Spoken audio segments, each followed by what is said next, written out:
car je ne crois pas que Dieu veut que nous ayons la moindre crainte. Je crois qu'il veut que nous soyons audacieux, courageux, sûrs de nous et pleins de foi. Audacieux, courageux, sûrs de nous et pleins de foi. Il veut que nous marchions la tête haute et non pas baissée.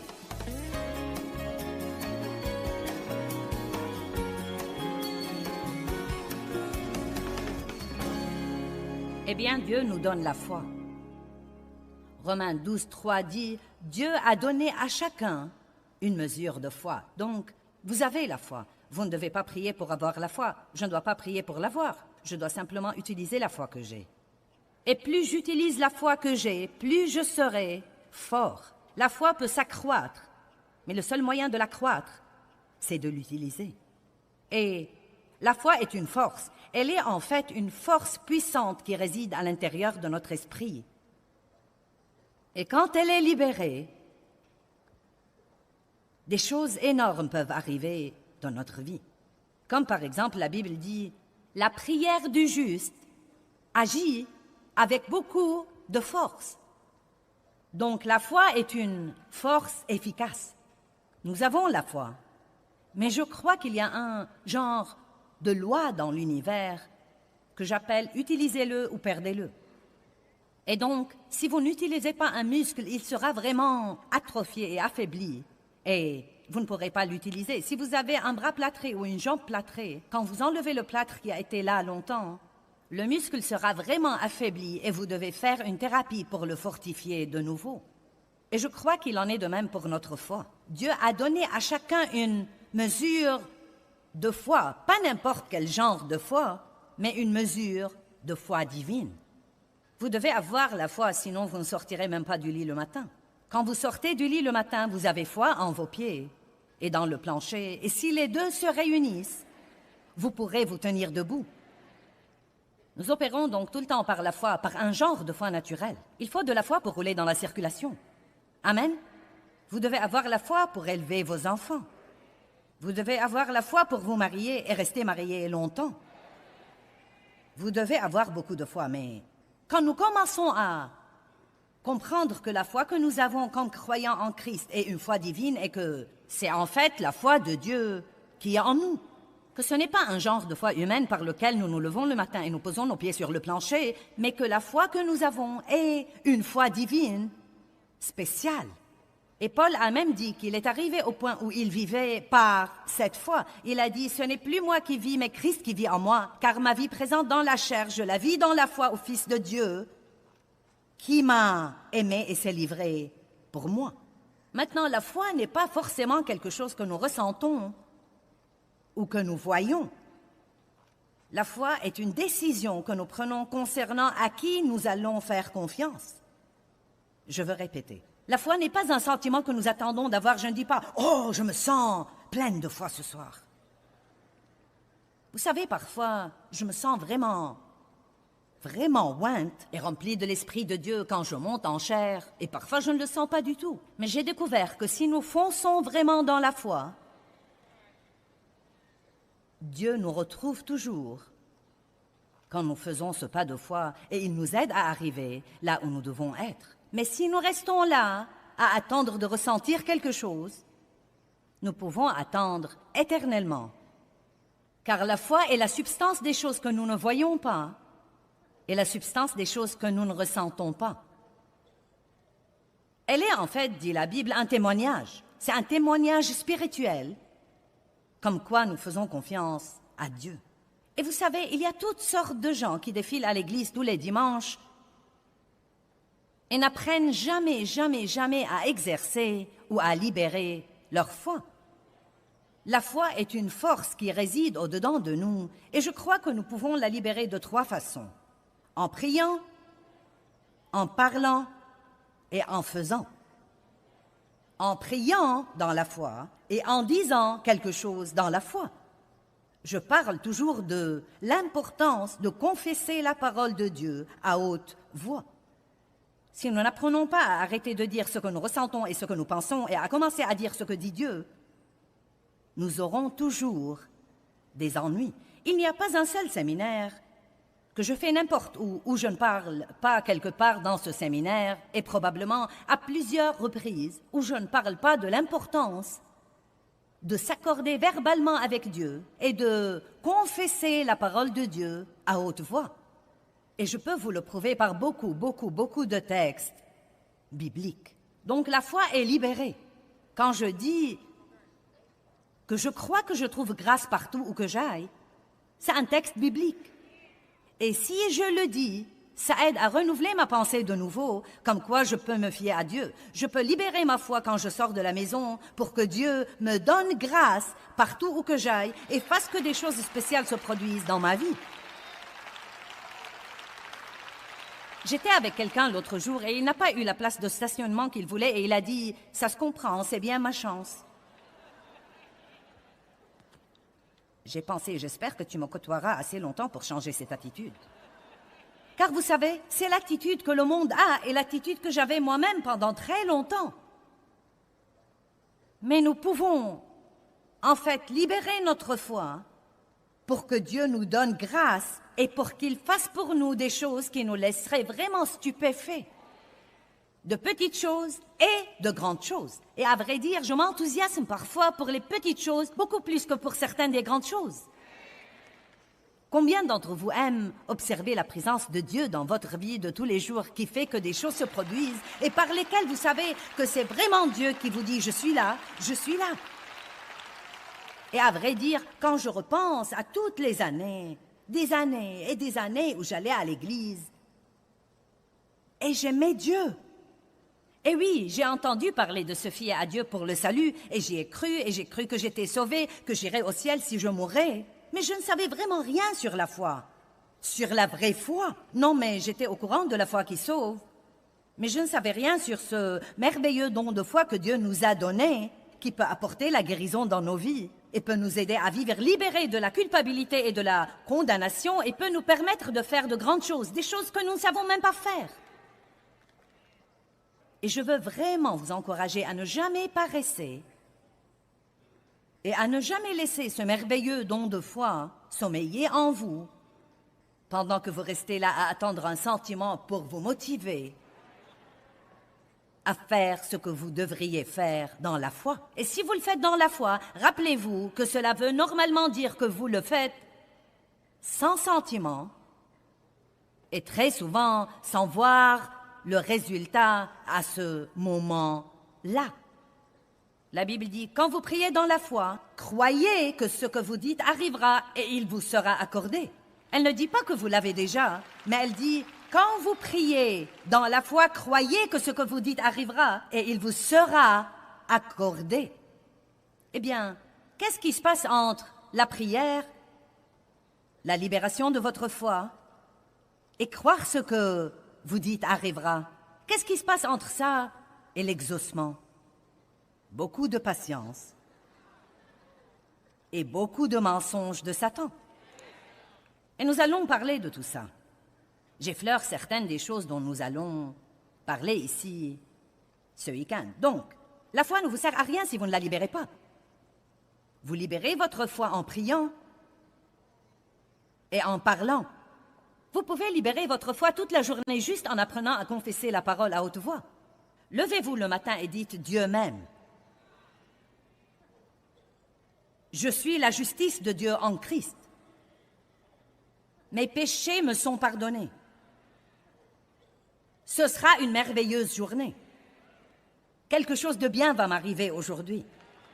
Quelque chose de bien va arriver par moi aujourd'hui. Eh bien, c'est en fait une façon différente de prier. Je me rappelle que Dave m'a dit une fois, et Dieu s'y prend avec les différentes personnes de différentes façons, mais je me rappelle que Dave m'a dit une fois, la foi, c'est une prière.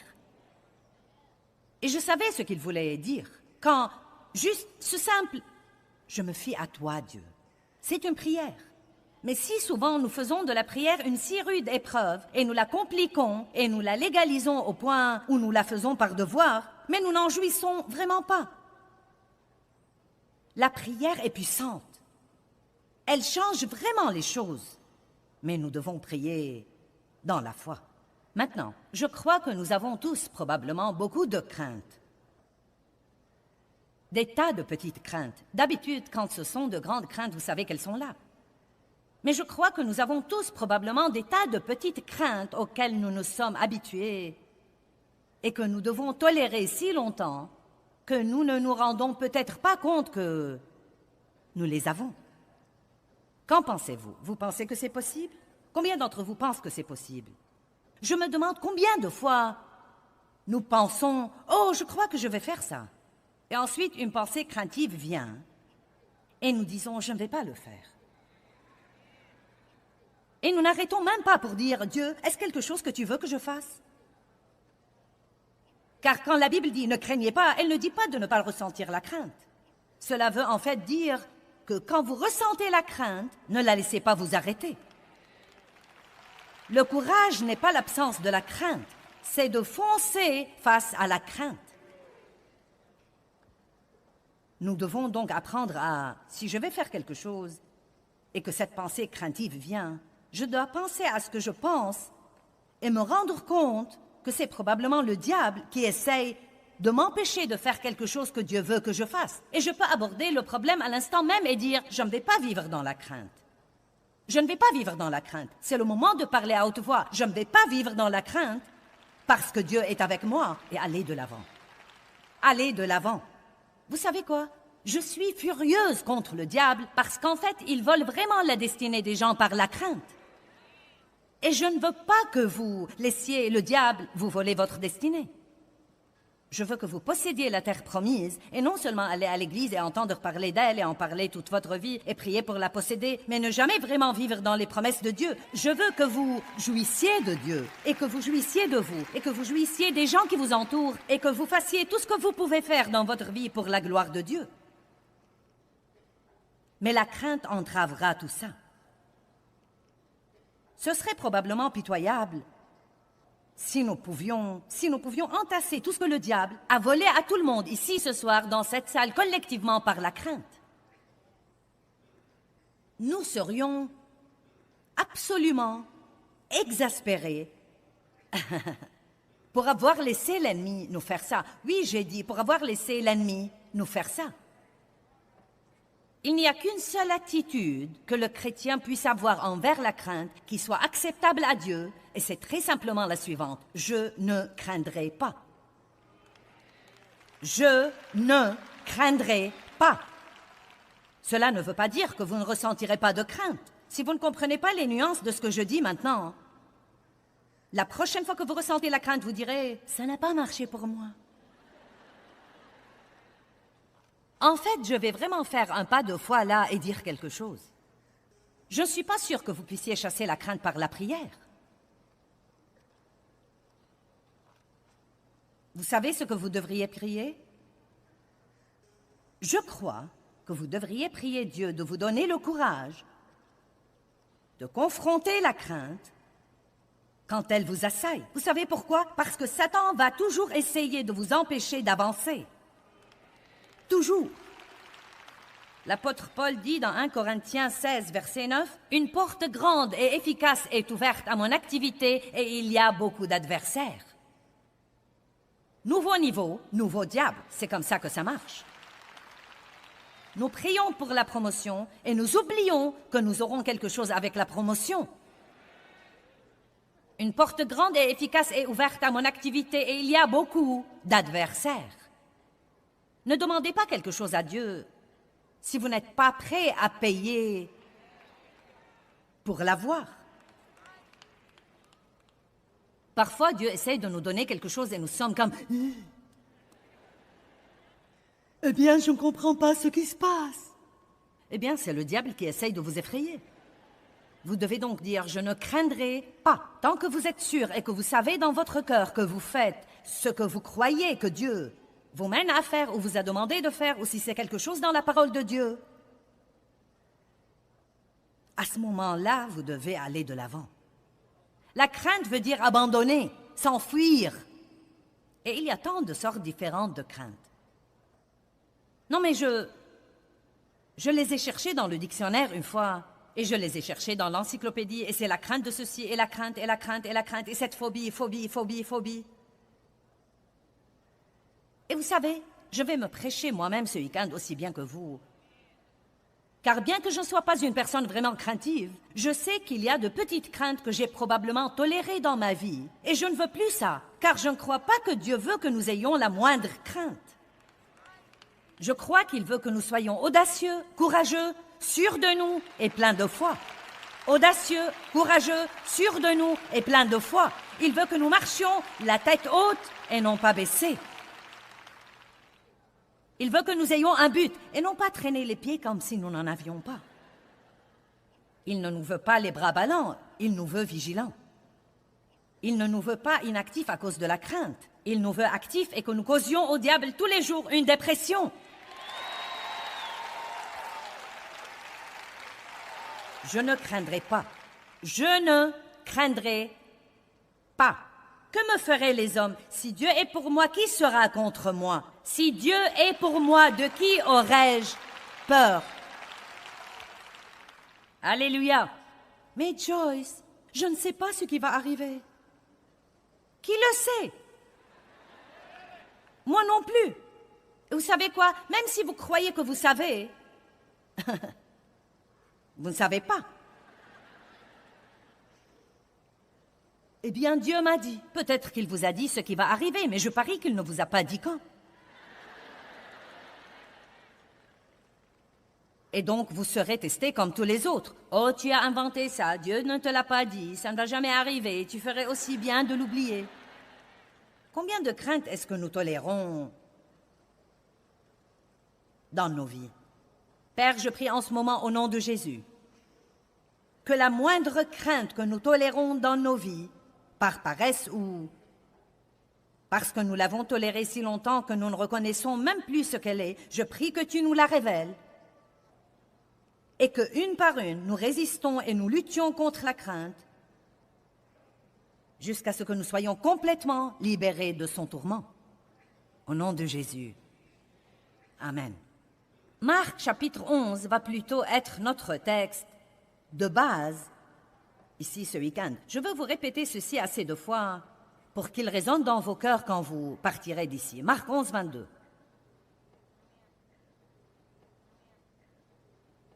N'est-ce pas très amusant que nous soyons ensemble ce week-end?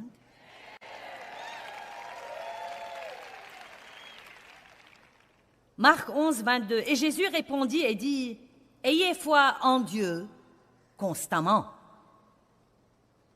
J'aime vraiment ça. Maintenant, continuons. En vérité, je vous le dis, si quelqu'un dit à cette montagne, « Ôte-toi de là et jette-toi dans la mer », vous devez dire quelque chose. Et s'il ne doute pas, nous allons parler de ça demain, du tout en son cœur, mais croit que ce qu'il dit arrivera, cela lui sera accordé. C'est pourquoi je vous dis, tout ce que vous demandez en priant, croyez, ayez confiance que vous l'avez reçu et cela vous sera accordé.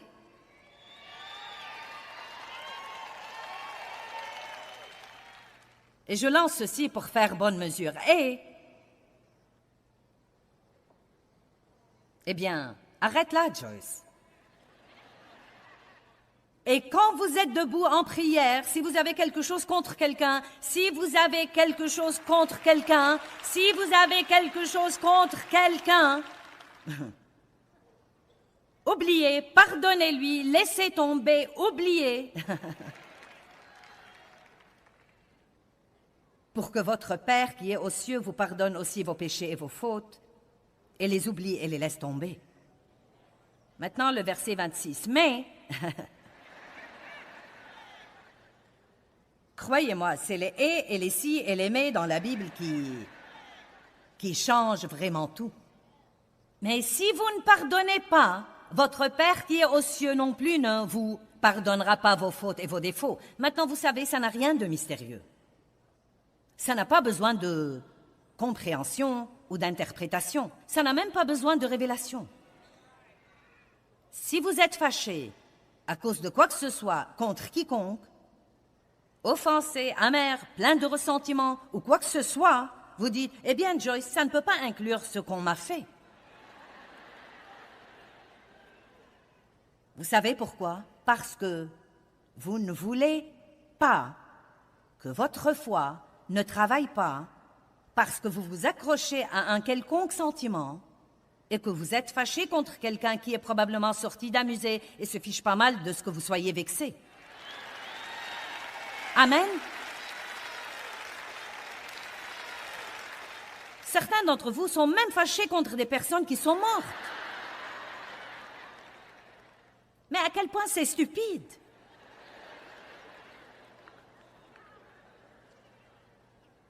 Ça n'aidera sûrement pas. Ayez foi en Dieu constamment. J'aime ça. Il ne dit pas ayez foi en Dieu jusqu'à ce qu'il y ait un problème imprévu, un grand problème. Ayez foi jusqu'à ce que vous deviez attendre longtemps ce que vous voulez que Dieu fasse. Ayez foi jusqu'à ce que la vie soit injuste. Ayez foi jusqu'à ce que quelqu'un vous maltraite. Ayez foi jusqu'à ce que vos ennemis semblent être plus bénis que vous. Il n'y a pas de jusqu'à ce que. J'aime ce que Dave dit sur la foi. Il dit la seule fin pieuse de la foi devrait être l'exaucement de votre prière. Amen. En d'autres termes, si j'espère en Dieu pour une voiture et que je l'obtiens, je ne dois plus avoir la foi pour cela désormais. J'utilise ma foi pour quelque chose d'autre. Mais jusqu'à ce que j'ai l'exaucement, la seule chose qui devrait jamais m'empêcher de croire n'est pas combien de temps j'attends, non pas combien c'est dur, non pas les mensonges de Satan. La seule chose qui devrait m'arrêter, c'est quand j'ai l'exaucement. Et même si nous mourrons en espérant en Dieu pour quelque chose que nous n'avons jamais eu, en réalité, Dieu sera content. Vous ne vous êtes pas enthousiasmé pour ça.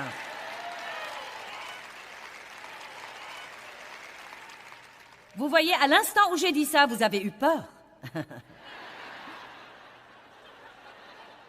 Tu veux dire que je ne l'aurais pas?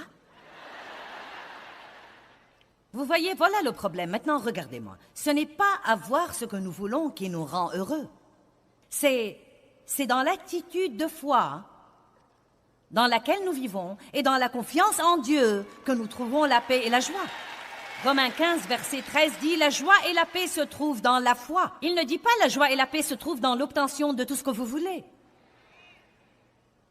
Vous pouvez donc être aussi heureux si vous avez un cœur plein de foi que si vous avez votre exaucement. Et je sais que vous ne croyez probablement pas ça, mais... C'est vrai, nous nous rendons malheureux pendant notre attente. Vous pouvez soit attendre avec le doute et l'incroyance, soit avec un cœur de foi qui dit « Dieu, je crois que tu travailles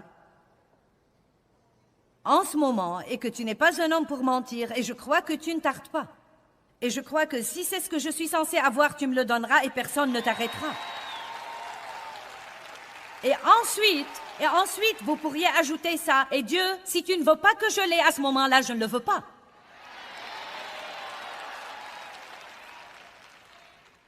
Car la vérité est que, écoutez, si vous avez prié dans la foi et que vous êtes prêt à attendre et que ce que vous avez demandé est quelque chose que Dieu veut que vous ayez, à ce moment-là, personne ne peut l'arrêter.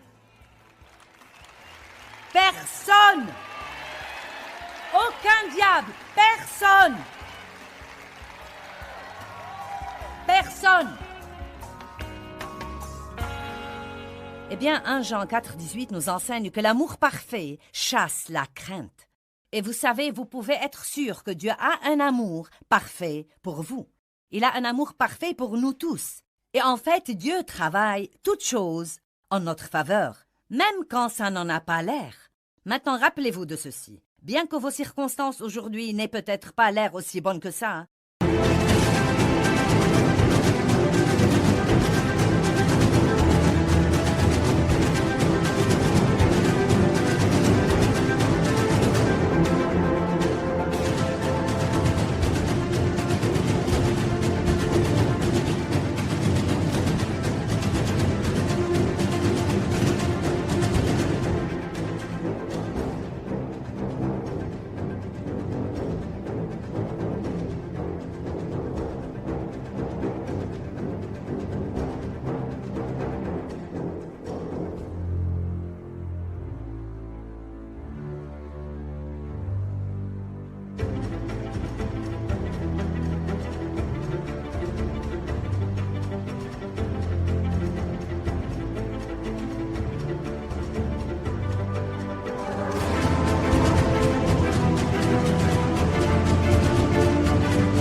Dieu vous aime vraiment et il a un bon plan pour vous et il travaille dans les coulisses pour faire que ce bon plan s'accomplisse dans votre vie. Mais il veut que vous vous accordiez avec lui et que vous croyiez ça.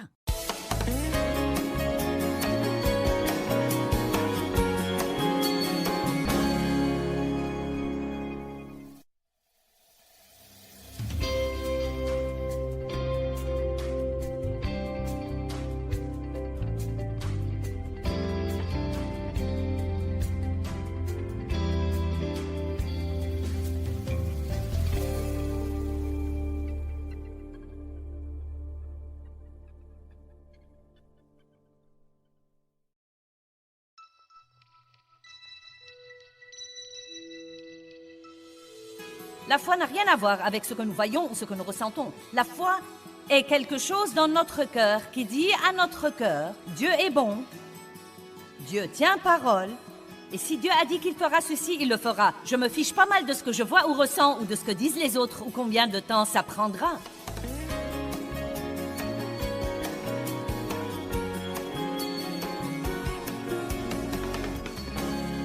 Sans la foi, il est impossible d'être agréable à Dieu. Car celui qui s'approche de Dieu doit croire qu'il existe.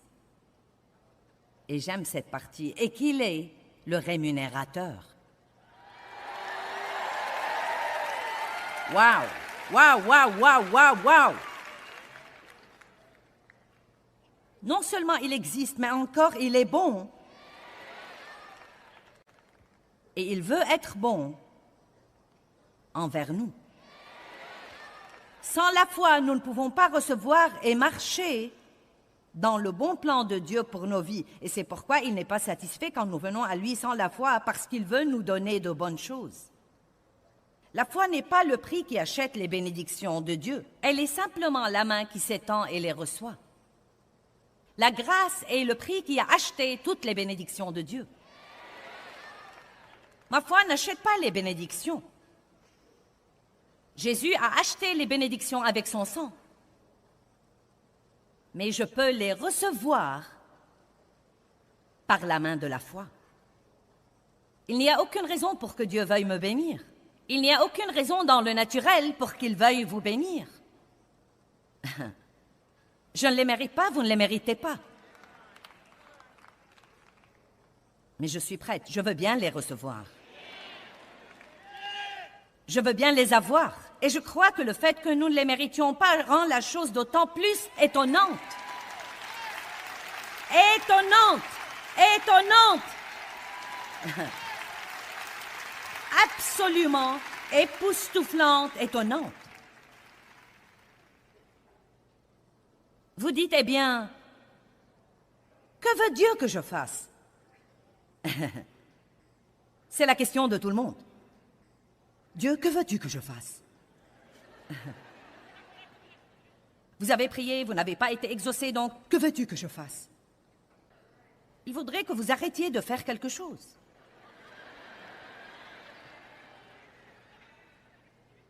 Essayez de l'adorer ou quelque chose comme ça. Que veux-tu que je fasse? Que veux-tu que je fasse? Dieu, que veux-tu que je fasse? J'ai fait tout ce que je sais faire, Dieu, et rien ne marche. Je ne sais vraiment pas quoi faire. Et je me rappelle toujours le jour où je me suis affalée tragiquement par terre. Est-ce que vous faites parfois du mélodrame devant Dieu? Non! Eh bien, Dieu, j'abandonne. J'ai fait tout ce que je sais faire, Dieu, et rien n'a marché, j'abandonne vraiment. Et franchement, je vous dis la vérité, j'ai entendu le Saint-Esprit me dire avec enthousiasme, « Vraiment? Vraiment? » Je me le rappelle, vraiment, et j'ai pensé, pourquoi es-tu si enthousiasmé? Et ensuite, tout à coup, c'est venu à moi comme une révélation, car le seul moment où Dieu se met au travail, et en fait, c'est quelques moments dans nos vies, où nous nous libérons des œuvres de la chair assez longtemps pour dire, Dieu, je ne peux pas faire ça, si quelque chose doit être fait, ce doit être par toi. Oh, vraiment, comme si Dieu en était étonné.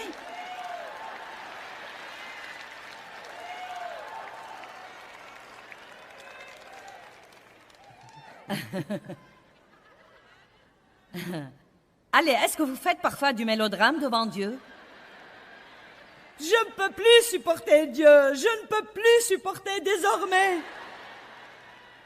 Certains ont dit à Dieu, Dieu, si je ne reçois pas une parole de toi dans ce séminaire, je ne pourrai plus continuer. Regardez-moi, si vous allez continuer, car Dieu ne va pas vous laisser abandonner. Bon, Jean 6, 28. Ils lui dirent donc, que nous faut-il faire? Vous n'aimez pas ça? Pour travailler habituellement aux œuvres de Dieu. Que devons-nous faire pour accomplir ce que demande Dieu? Quelqu'un m'a demandé l'autre jour, Dieu s'occupait de lui au sujet d'attendre Dieu et de passer du temps en sa présence, et il a dit, que suis-je censé faire en attendant Dieu? C'est le point essentiel, n'est-ce pas? Que devons-nous faire? Que demande Dieu? Et j'aime vraiment ça, verset 29. Jésus leur répondit, voici l'œuvre, le service que Dieu vous demande, que vous croyez.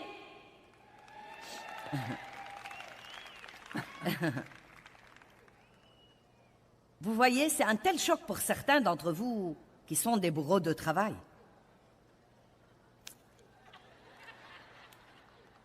Eh bien oui, je crois, mais quoi d'autre? Eh bien, évidemment, vous savez, si Dieu nous dit de faire quelque chose, nous devons être obéissants. Mais beaucoup de fois, nous sommes dans les œuvres de la chair et nous ratons en fait le travail que Dieu veut que nous fassions. Nous faisons ce que j'appelle les œuvres qui ne marchent pas et nous nous sentons frustrés parce que nous ne flottons pas sous la grâce. Nous vivons par notre propre force et nous essayons d'être le Saint-Esprit Junior. Si j'achète ce livre de Joyce sur le pardon et si je souligne quelques trucs et que je le laisse étaler sur la table à la maison, je me demande si mon mari lirait peut-être ceci.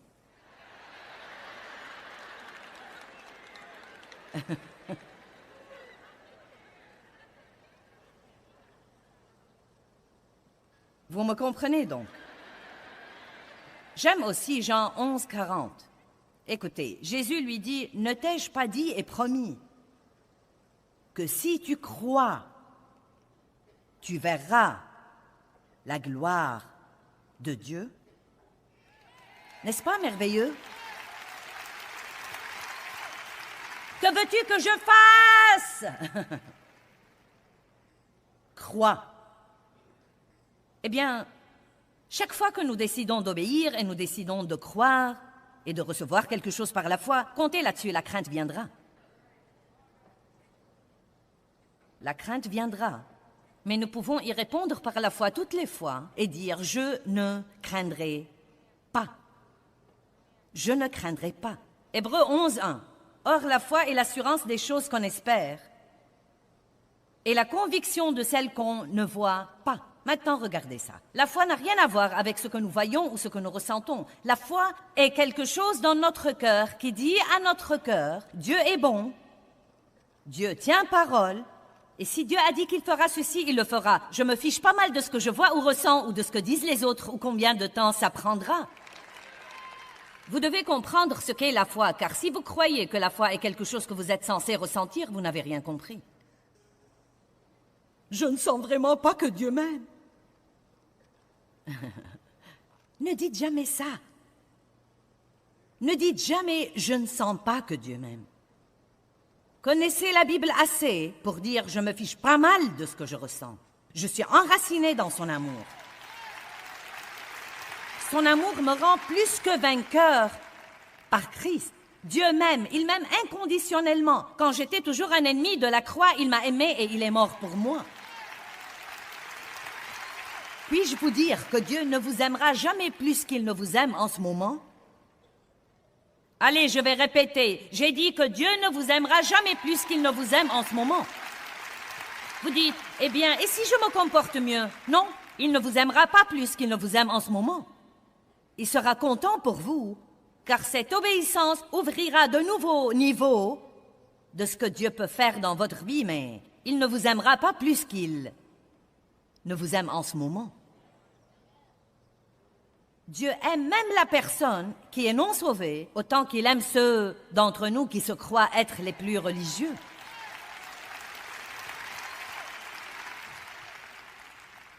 Nous n'obéissons pas à Dieu pour l'obliger à nous aimer. Nous lui obéissons parce qu'il nous a aimés le premier. Et nous répondons de par cet amour stupéfait qu'il puisse nous aimer.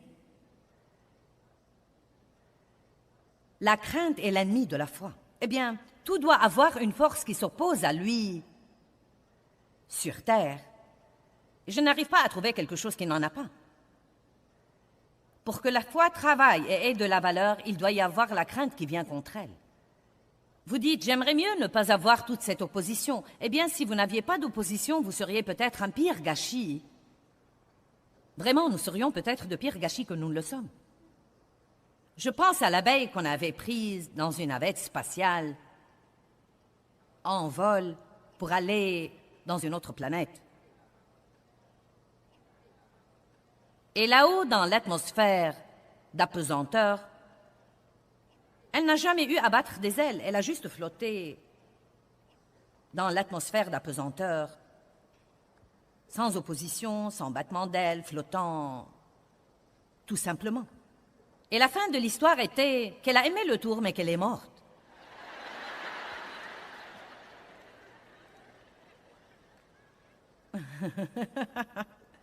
C'est exactement ce qui nous arriverait si tout ce que nous pouvions ou devions faire était juste de flotter. Alléluia, Alléluia, Alléluia.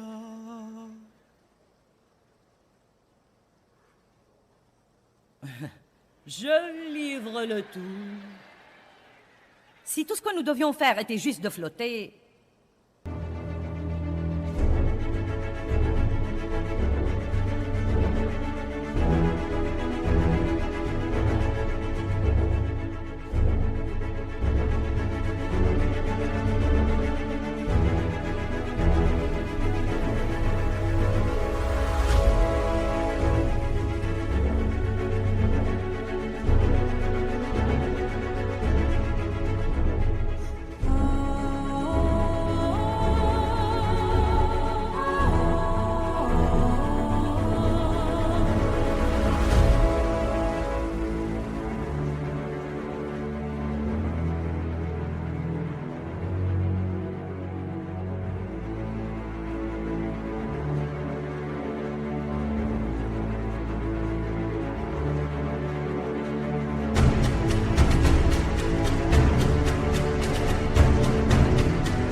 et d'être spirituel et ne jamais avoir à nous occuper de quoi que ce soit, nous ne grandirions jamais. Un aiglon, quand il est né, a une petite dent au bout de son bec.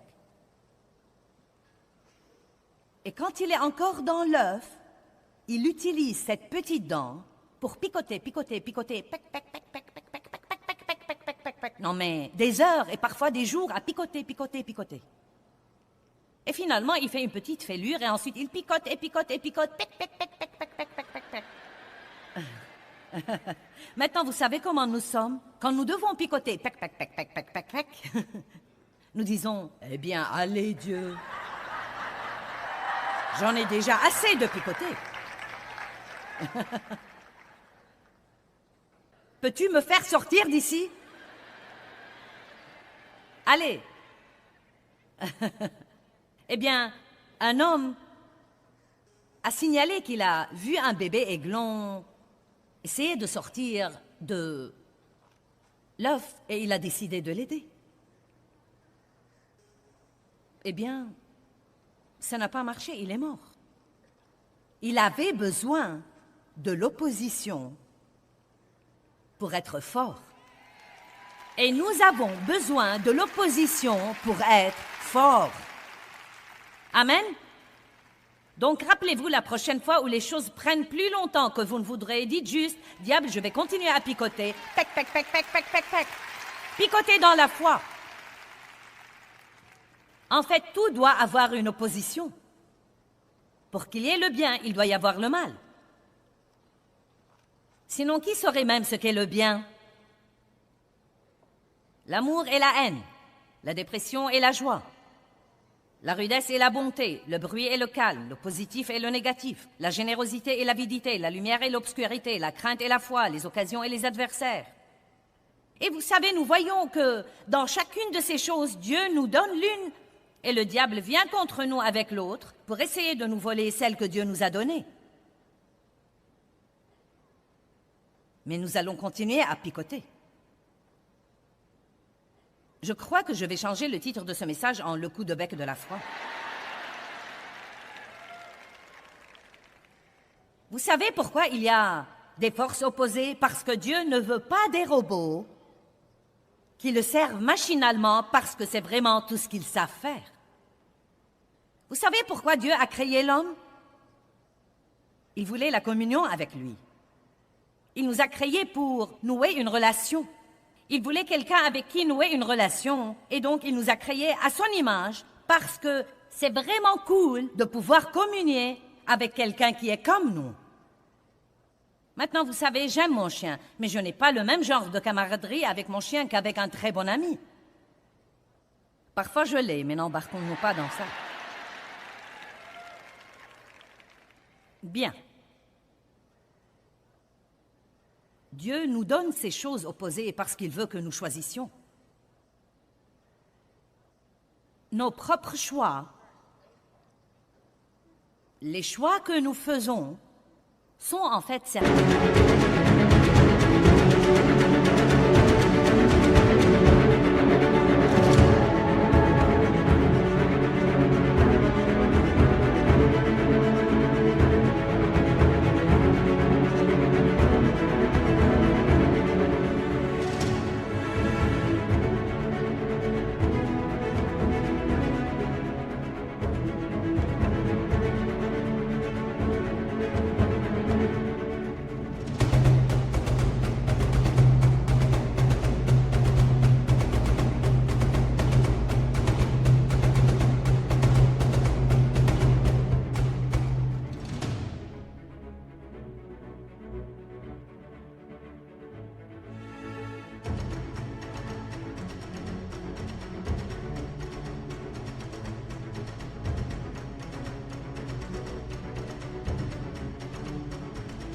Certaines des choses les plus importantes dans notre vie. Chaque choix est une graine que nous semons et qui apporte un genre de récolte dans notre vie. Quand nous avons le privilège de mener les gens à Christ, nous leur disons toujours, c'est la décision la plus importante que vous puissiez prendre. Et vous pouvez prendre la décision de ne pas résister à la crainte, de la laisser vous envahir et vous dominer, car y résister demande du travail et est parfois un peu inconfortable. Mais c'est votre choix et vous récolterez les fruits d'avoir permis à cette crainte de rester dans votre vie. Et cela veut dire que vous n'allez pas expérimenter la plénitude de tout ce que Dieu avait pour vous. Il vous aimera, vous irez au ciel, mais vous raterez ici des choses que Dieu avait planifiées pour vous et qu'il ne pourra pas vous donner si vous n'apprenez pas à développer votre foi et à être audacieux et courageux. Non, mais croyez-vous honnêtement que j'aurais pu faire ce que je fais si j'étais timide et craintive et... Non. Bien sûr que non. Non, je n'aurais pas pu. Eh bien, Joyce, tu es naturellement courageuse. Vous savez, à certains égards, je le suis, mais à certains égards, je ne l'étais pas. Il y a eu des choses que j'ai dû faire en ayant peur. Beaucoup, beaucoup, beaucoup de choses que j'ai dû faire en ayant peur.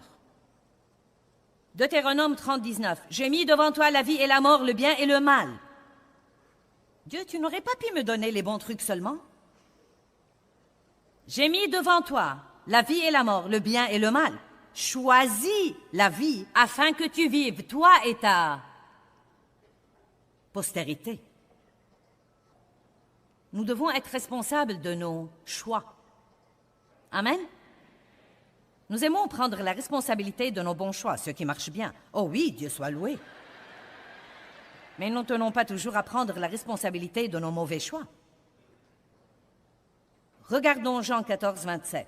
Jean chapitre 14, verset 27. « Je vous laisse la paix, je vous donne et je vous lègue ma paix. Ce n'est pas à la manière du monde que je vous la donne, que votre cœur ne se trouble pas et ne cède pas à la lâcheté. » Eh bien, je ne peux rien changer à ce que je ressens. Ressentir la crainte n'est pas avoir peur. Avoir peur, c'est céder à la crainte et faire ce que la crainte vous dit de faire au lieu de ce que Dieu vous dit de faire. Amen. Est-ce que vous voulez que je le dise de nouveau?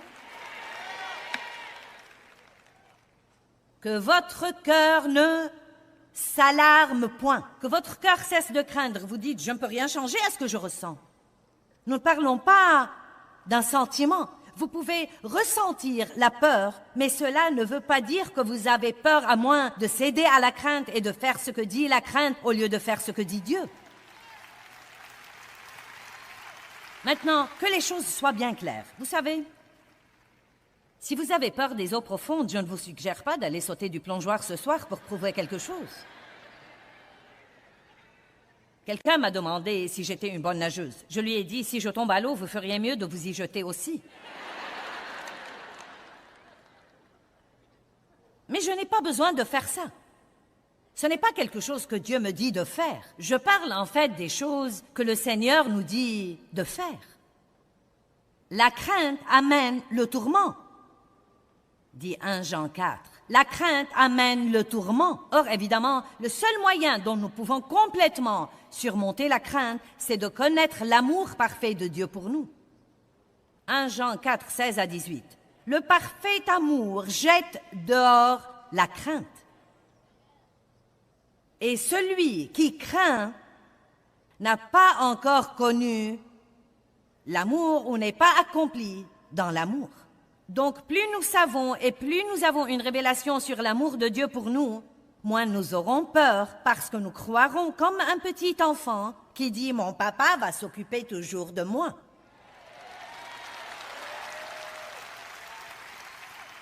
En fait, même si nous n'obtenons pas ce que nous voulions, nous ne nous soucierons même pas vraiment tant que ça, car nous faisons tellement confiance à papa que nous savons que ce qu'il nous donnera sera mieux que ce que nous voulions. Amen. Et cela nous donne une telle paix. Croyez-moi, quand je luttais pour obtenir ce que je voulais toutes ces années, j'étais si malheureuse.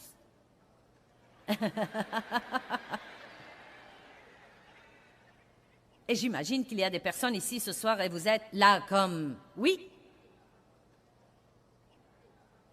Vous savez quoi? Pourquoi ne pas abandonner? Pourquoi vous tourmenter? Dites Dieu, si cela va jamais se produire, tu es le seul à le faire se produire. Et si tu veux que ça se produise, personne ne va l'arrêter. Et si tu ne veux pas que ça se produise, je ne vais pas faire que ça se produise. Et probablement un des plus grands aspects à propos desquels nous nous soucions et nous respectons, c'est ce que nous voudrions voir arriver dans la vie des personnes que nous aimons. Allez maintenant. Ne manquez pas ce que je dis. J'ai dit qu'un des plus grands problèmes que nous avons, c'est que nous nous soucions et nous respectons à propos de ce que nous voulons voir se produire dans la vie de nos enfants et de nos parents. J'ai finalement compris qu'on ne peut obliger personne à aimer Dieu. Aussi gros que soient nos efforts, nous ne pouvons obliger personne à aimer Dieu. Nous pouvons mener devant eux une vie qui pourra les rendre zélés pour le bien. Nous pouvons être du sel, les assoiffer, mais nous ne pouvons pas les obliger à faire le choix. Si Dieu ne peut pas les obliger, nous non plus. Une des choses les plus difficiles, c'est d'observer quelqu'un que vous aimez faire de mauvaises décisions.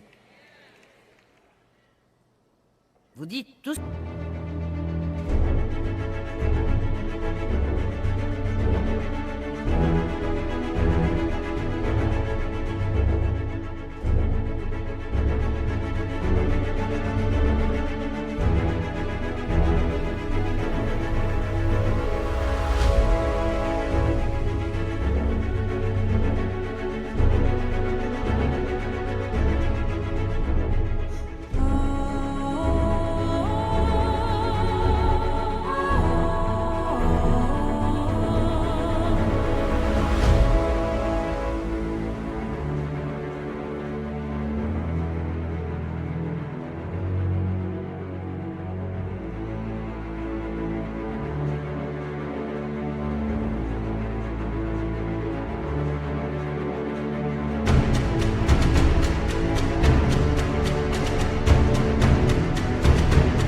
je peux faire, c'est de prier. C'est la chose la plus puissante que vous puissiez faire. Mais au fond, Dieu protège la liberté de cette personne de faire son propre choix. Amen. Quand nous prions, cela donne à Dieu l'occasion de travailler. Donc priez. Mais si vous perdez votre joie, vous n'allez pas améliorer la situation. Que votre cœur cesse de se troubler et de craindre. Arrêtez de vous permettre d'être agité et dérangé et ne vous permettez pas d'être craintif et intimidé et lâche et perturbé. N'est-ce pas que Jean 14, 27 est merveilleux? Donc vous voyez, si nous regardons ce verset de façon réaliste, cela nous donne une responsabilité. Il n'a pas dit « priez et tous vos problèmes s'en iront ». Pourquoi donc devrais-je prier? Pour la force, pour le courage, pour la confiance, pour l'audacité, pour la puissance, pour supporter tout ce qui vient avec une bonne humeur. Ne jamais abandonner, ne jamais renoncer, garder un visage souriant, même quand vous avez si mal que vous croyez que vous ne pouvez plus supporter. Non pas pour être poseur, mais pour faire savoir au diable qu'il ne vous volera pas votre joie. Et ne vous laissez pas aucunement effrayé ou intimidé par vos adversaires, car une telle constance et intrépidité seront... Quand la crainte vient contre nous, que devrait être notre position? Rester constant, continuer à aller de l'avant, continuer à mettre un pied devant l'autre. Car une telle constance et intrépidité seront un signe clair, une preuve et...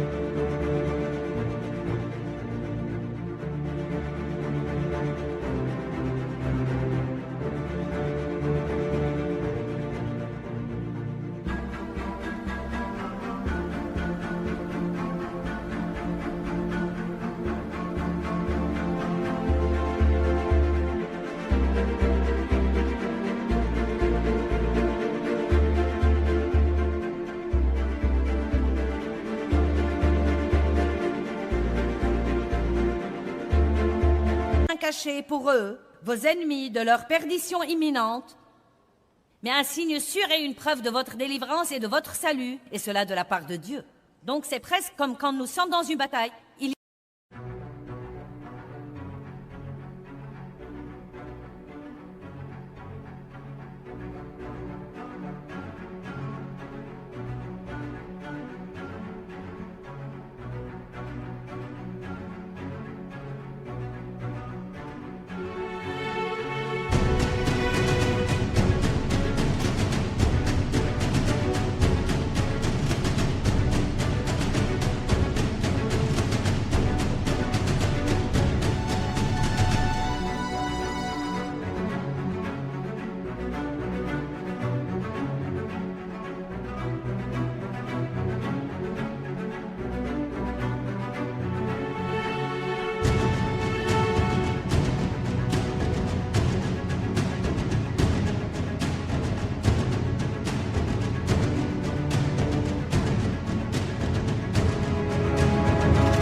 Dieu qui observe et le diable qui observe. Et si nous restons constants et fermes, c'est signe à Dieu que nous avons vraiment foi et confiance en lui. Mais c'est aussi signe au diable que son temps est sur le point d'être fini. Amen. Eh bien, 1 Jean 4, 18 nous enseigne que l'amour parfait chasse la crainte. Et vous savez, vous pouvez être sûr que Dieu a un amour parfait pour vous. Il a un amour parfait pour nous tous. Et en fait, Dieu travaille toutes choses en notre faveur, même quand ça n'en a pas l'air. Maintenant, rappelez-vous de ceci. Bien que vos circonstances aujourd'hui n'aient peut-être pas l'air aussi bonnes que ça, Dieu vous aime vraiment et il a un bon plan pour vous et il travaille dans les coulisses pour faire que ce bon plan s'accomplisse dans votre vie. Mais il veut que vous vous accordiez avec lui et que vous croyiez ça.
khắp phương trời vẫn nhớ tới quê hương. Người về đây thăm làng trù quê mẹ và làng sen quê cha, xúc động bồi hồi người rơi giọt lệ, thương mái nhà tranh thương đất mẹ nghèo. Đi suốt cuộc đời mới được thăm.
Thank you.